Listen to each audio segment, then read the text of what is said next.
প্রিয় ছাত্রছাত্রীরা, এডুইন্সের আরো একটি ভিডিওতে তোমাদের স্বাগতম। আমরা একটি মাধ্যমিকের সরল সুদ কষা থেকে একটি প্রশ্ন ও তার সমাধানের একটি ভিডিও নিয়ে এসেছি। তো প্রথমে দেখে নিই প্রশ্নটি কি আছে, তারপর আমরা এটিকে সমাধান করব। তো প্রশ্নটি হলো, গোবিন্দবাবু কর্মক্ষেত্র থেকে অবসর নেয়ার পর 5 লাখ টাকা পেলেন। ওই টাকার কিছুটা ব্যাংক ও বাকিটা পোস্ট অফিসে জমা রাখেন। প্রতি বছর সুদ বাবদ 33,600 টাকা পান। ব্যাংক ও পোস্ট অফিসে বার্ষিক সরল সুদের হার 6% ও 7.2%। তিনি কোথায় কত টাকা রেখেছিলেন তার নির্ণয় করি। তো প্রথমে আমাদেরকে কি করতে হবে, দেখো, কোথায় কত টাকা জমা রেখেছিলেন ওইটা আমাদেরকে জানতে হবে। তো তার জন্য ওইটা আমাদেরকে কি করতে হবে, প্রথমেই ধরে নিতে হবে, কারণ না হলে ওটার এগেনস্টে আমরা কোনো সরল সুদ পাবো না কোনো ব্যাংক বা পোস্ট অফিসে। তো প্রথমেই ধরে নিলাম যে গোবিন্দবাবু ব্যাংকে এক্স টাকা আর বাকি তাহলে কত, 5 লাখ মাইনাস এক্স টাকা জমা রাখেন পোস্ট অফিসে। ব্যাংকে এক্স টাকা আর পোস্ট অফিসে কত হলো, 5 লাখ মাইনাস এক্স টাকা জমা রেখেছিলেন। তাহলে আমরা কি করব এবার, ওই যে এক্স টাকার এগেনস্টে ব্যাংকের 1 বছরের 6% হারে সুদ বার করব, আর 5 লাখ মাইনাস এক্স টাকার পোস্ট অফিসে 7.2% হারে 1 বছরে সুদ বার করব। ওই দুজনের সুদের প্লাসটাই আমার কত, শর্তানুসারে কত হবে, 33,600 টাকা। তাহলে বছরে গোবিন্দবাবু ব্যাংক থেকে সুদ কত পাবেন, আমরা কি জানি formula, P into R into T by 100।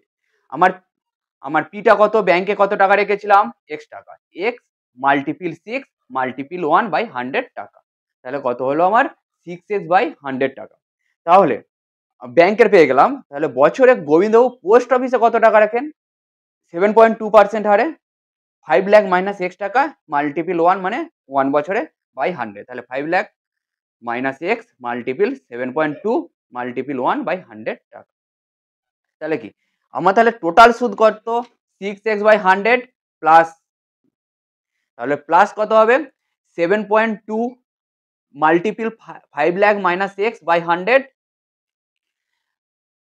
টাকা। তাহলে আমার শর্তানুসারে কত হবে, 6x by 100 plus 7.2 multiple of 5 lakh minus X by 100 equals to 33,600 টাকা। এরপর আমরা কি করব, এটার সমাধান করার জন্য ফার্স্ট আমাকে কি করতে হবে, এই দুজনের প্লাস করে নিতে হবে। তাহলে এই দুজনের প্লাস করতে হলে কি করতে হবে, এলসিএম করতে হবে। 100 আর 100 এর এলসিএম কি হবে, অলওয়েজ 100 হবে, তাহলে 100 লিখে দিলাম। তাহলে ফার্স্ট কি করব, 100 কে 100 দিয়ে ডিভাইড করলে কত হয়, 1 হয়। 1 কে 6x দিয়ে মাল্টিপল করলে 6x হবে। আবার 100 কে 100 দিয়ে মাল্টিপল করলে 1 কে এই পুরোটা দিয়ে মাল্টিপল করলে কি হবে, 7.2 5 lakh minus extra x equals to যেমন আছে আমরা লিখে দেবো 33,600 টাকা। এরপর আমরা এটাকে সমাধান করব। দেখো 100টা কি আছে, লেফট সাইডে ডিভাইড হয়ে আছে, রাইট সাইডে গেলে কি হবে, মাল্টিপল হয়ে যাবে।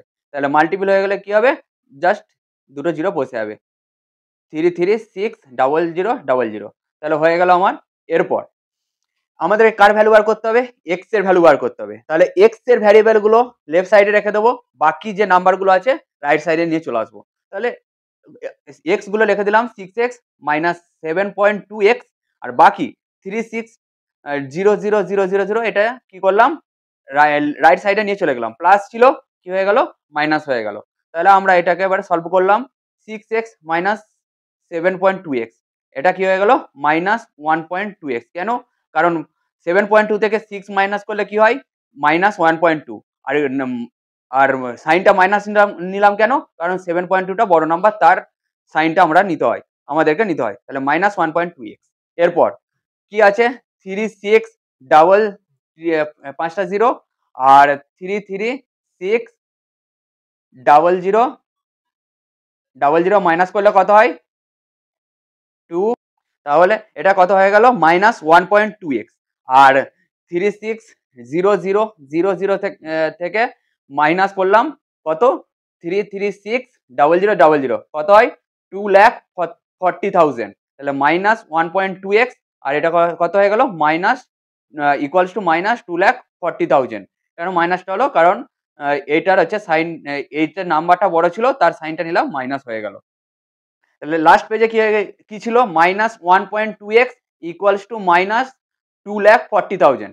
দুদিকে মাইনাস আছে, ক্যান্সেল আউট হয়ে গেল, মানে ওটাকে আমরা কেটে দিলাম। তাহলে এরপর x ইকুয়ালস টু কত হবে, দেখো এই মাল্টিপিল হয়ে আছে, রাইট সাইডে গেলে কি হবে, ডিভাইড হবে, 2,40,000 বাই 1.2। তাহলে এটা আমরা কাটাকুটি কি করে করব, এটাকে আমরা পয়েন্ট যখন তুলি তখন কি হয়, তার অপোজিটে মাল্টিপিল হয়। তাহলে আমাদের কি হয়েছে, নিচে পয়েন্টটা তুলছি, উপরে তাহলে কি হবে, মাল্টিপিল হয়ে গেল। আর এটাকে আমরা কেটে দিলাম, 12 2 40, 24, আর 4টে 0 বসে গেল। তাহলে আমার কত হয়ে গেল, 20,000 মাল্টিপিল 10।